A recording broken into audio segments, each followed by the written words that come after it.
ಇವನು ಪೋಗರೋನು ಅಂತ ಇವನ ಯಾರು ಏನೇನೆ ಅಂದ್ರು ಮಗು ಮನಸ್ಸಿರೋನು ನನ್ನೋನು.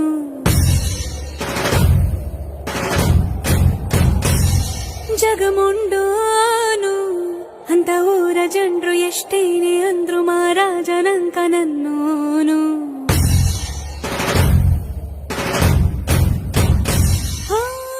ಮಾತು ಖಾರಾನೆ ಮನ್ಸು ಸವಿಬೇ